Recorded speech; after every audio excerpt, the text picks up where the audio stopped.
కాంగ్రెస్ మాయమాటలకు జనం మోసపోయారని పేర్కొన్నారు BRS working president KTR. Congress ను గెలిపించిన తర్వాత తెలంగాణ ప్రజలంతా బాధలో ఉన్నారన్నారు. మల్కాజ్గిరి నియోజకవర్గంలో బీఆర్ఎస్ ఏర్పాటు చేసిన కార్యక్రమానికి పార్టీ వర్కింగ్ ప్రెసిడెంట్ కేటీఆర్ హాజరయ్యారు.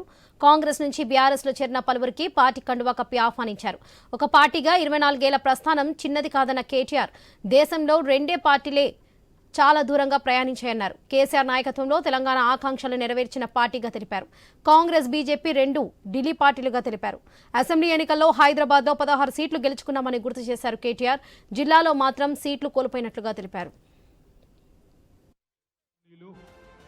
సోదరులు, ఈరోజు మన పార్టీలో మరి కాంగ్రెస్ పార్టీ నుండి వివిధ స్థాయిలో నాయకులు చేరుతున్న సందర్భంగా, అదేవిధంగా బీజేపీ నుండి కూడా చాలా మంది సోదరులు చేరుతున్న సందర్భంగా ఈ కార్యక్రమాన్ని ఇక్కడ ఏర్పాటు చేసిన మా సోదరుడు మల్కాజ్గిరి శాసనసభ్యుడు మరి రాజశేఖర్ రెడ్డి గారికి, గౌరవనీయులు మేడ్చల్ జిల్లా పార్టీ అధ్యక్షులు, అదేవిధంగా శాసన మండలి సభ్యులు గౌరవనీయులైన శ్రీ శంబిపూర్ రాజు గారు, మల్కాజ్గిరి పార్లమెంటు నియోజకవర్గ ఇన్ఛార్జ్ సోదరులు పెద్దలు రాగిడి లక్ష్మారెడ్డి గారు, గౌరవనీయులు సీనియర్ నాయకులు, మరి మల్కాజ్గిరిలో ఎమ్మెల్యే గారితో సమన్వయం చేసుకుంటూ బ్రహ్మాండంగా పనిచేస్తున్న సోదరుడు నందికంటి శ్రీధర్ గారు, గౌరవనీయులైన కార్పొరేటర్లు సోదరి శ్రీమతి సునీత రాము యాదవ్ గారు, అదేవిధంగా గౌరవనీయులైన సోదరి మన కార్పొరేటర్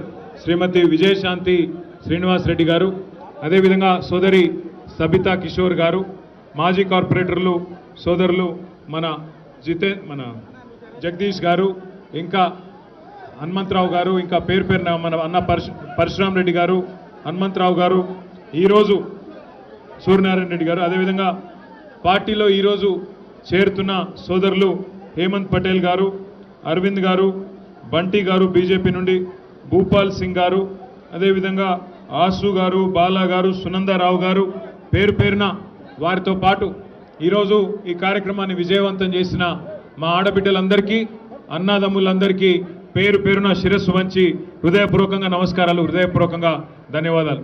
ముఖ్యంగా మా ఆడబిడ్డలు పెద్ద ఎత్తున ఈ ఎర్రటి ఎండలో కూడా వచ్చినందుకు మరి కేసీఆర్ గారికి మీ ఆశీర్వాదాన్ని ఇస్తున్నందుకు హృదయపూర్వకంగా మీ అందరికీ నా ధన్యవాదాలు తెలియజేస్తా ఉన్నా. సరిగ్గా 24 సంవత్సరాలు నిండి 25వ సంవత్సరంలో మన పార్టీ ఈ నెలాఖరు అంటే 27 ఏప్రిల్ నాడు అడుగు పెట్టబోతా ఉన్నది. 24 ఏళ్ళు నిండి 25వ ఏటికి రావడం అంటే చిన్న విషయం కాదు.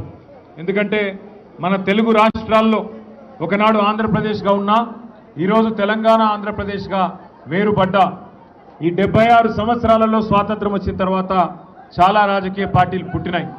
కానీ ఏవి కూడా విజయవంతంగా నిలదొక్కున్న పరిస్థితి లేదు.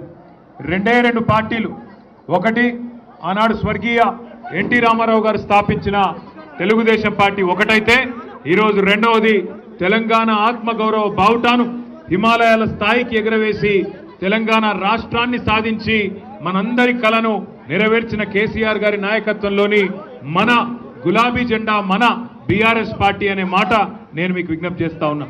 24 ఏళ్ళు నుండి 25వ ఏట అడుగు పెడుతున్న ఈ సందర్భంగా మీ అందరితో ప్రార్థించేది ఒకటే, రెండు ఢిల్లీ పార్టీలు ఒకటే, కాంగ్రెస్ కానీ బీజేపీ కానీ వాళ్ళ వైఖరి వాళ్ళ ఆలోచన ఒకటే.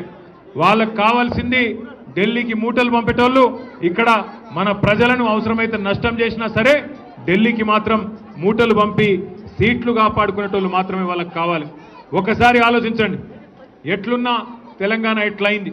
మీరు మల్కాజ్గిరిలో అదేవిధంగా హైదరాబాదులో బ్రహ్మాండంగా మీరు కేసీఆర్ గారి నాయకత్వానికి మీరు ఆశీర్వాదం ఇచ్చినారు. హైదరాబాద్లో ఒక్క సీటు కూడా మీరు కాంగ్రెస్ పార్టీకి ఇవ్వకుండా బ్రహ్మాండంగా మొత్తం సీట్లన్నీ కూడా కేసీఆర్ గారికే ఆయన ముఖ్యమంత్రి కావాలని చెప్పి మీరందరూ ఓట్లేసి గెలిపించినారు.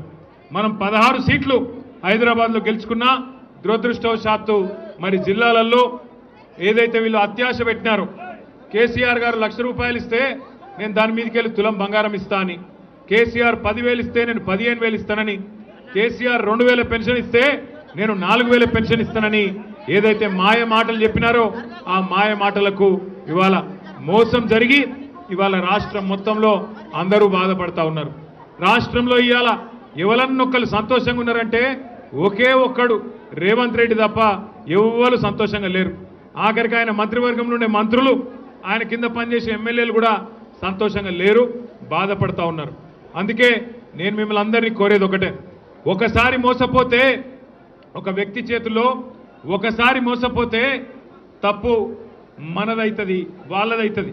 రెండోసారి కూడా వాళ్ళ చేతుల్లోనే మళ్ళా మోసపోతే తప్పు మనదైతుంది. కాబట్టి జాగ్రత్తగా మనందరం కూడా భవిష్యత్తులో అది జిహెచ్ఎంసీ ఎన్నిక వచ్చినా, శాసనసభకు ఎన్నికలు వచ్చినా, పార్లమెంటుకు వచ్చినా ఖచ్చితంగా మన తెలంగాణకు శ్రీరామ రక్ష కేసీఆర్ గారి నాయకత్వం, ఈ గులాబీ జెండా అనే విషయాన్ని గుర్తుపెట్టుకొని అందరం కూడా ఏకోన్ముఖంగా కదులుదాం. మళ్ళీ ఒక్కసారి హైదరాబాద్లో ఈ 16 నెలల్లో ఒక్క కొత్త పని కూడా చేపట్టడం లేదు. మీ ఎమ్మెల్యే గారు కూడా బాగా కష్టపడుతున్నారు, బాగా తిరుగుతున్నారు. ఎక్కడికక్కడ మల్కాజ్గిరిలో అన్ని గల్లీలలో ఎక్కడ సమస్య ఉంటే అక్కడ నేనున్నా అంటూ మరి రాజశేఖర రెడ్డి గారు తిరుగుతూ ఉన్నారు. చివరికి ఒక రోజు నేను అడిగిన రాజశేఖర్ని, ఎందుకే పోయి మోరీలో కూర్చున్నావు అంటే, ఏం చేయాలన్నా మరి అక్కడ వాళ్ళు పూడిక తీయమంటే తీస్తలేరు, కాంగ్రెస్ ప్రభుత్వం వచ్చినాక అధ్వానం అయిపోయింది.